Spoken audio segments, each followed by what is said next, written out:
one of the biggest helpful things on my spiritual journey is learning to be comfortable with uncomfortable, right? And I'm going to dig into that a little bit more here.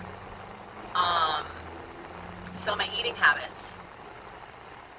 I come from, I would say, an addiction, a dependence and addiction with food. My highest weight after my first child was 310 pounds. I'm now dipped into the 170s, which is a first for me. Like, I don't even have any recollection of like being that thin or like weighing that little. Like whenever I had the consciousness and awareness, like as a kid, whenever that like kicked in for me, I already knew that I was big, and I was bigger than everybody else. And so yeah, being comfortable with uncomfortable, right? So my eating habits have drastically changed. 111 on the timer. I really don't eat meat anymore. At specific times in my cycle, I do crave it, and I may have a little bit, but it's very minimal. But primarily, I stick with fruits and vegetables, and also the quality. The quality matters. Like eating organically. And so I just stopped off at one store, and I was a bit disappointed. There was like barely any organic produce at all. And I know that my body is sensitive. I know that I can tell the difference because our foods have a frequency and vibration. That's scientifically proven. And so my body feels this difference.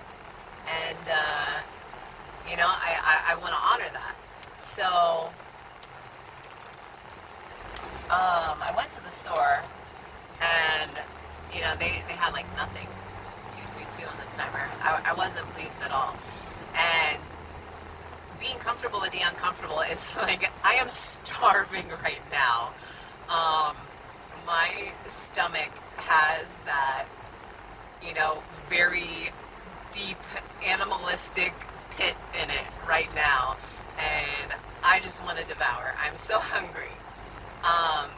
But practicing that self-discipline and being comfortable with being comfortable while being uncomfortable, it is such a superpower to anchor into.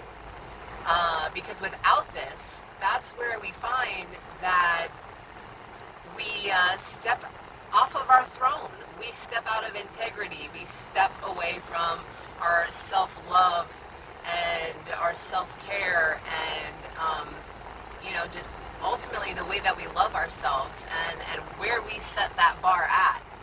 And many times in life we're brought to our knees to face 333 on the timer situations that allow what's underneath to be magnified, which is showing, like what happens when we go against our worth.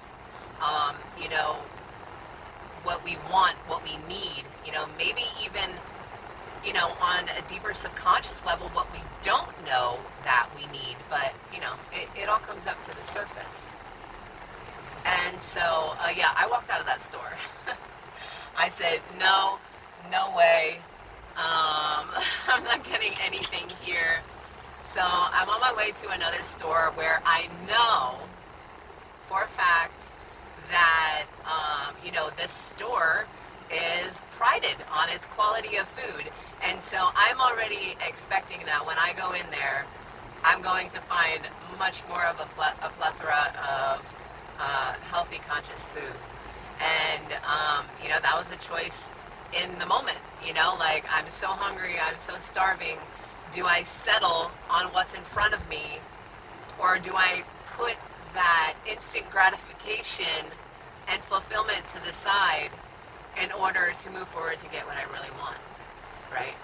And we all deserve what we really want. That's my short message. I love you.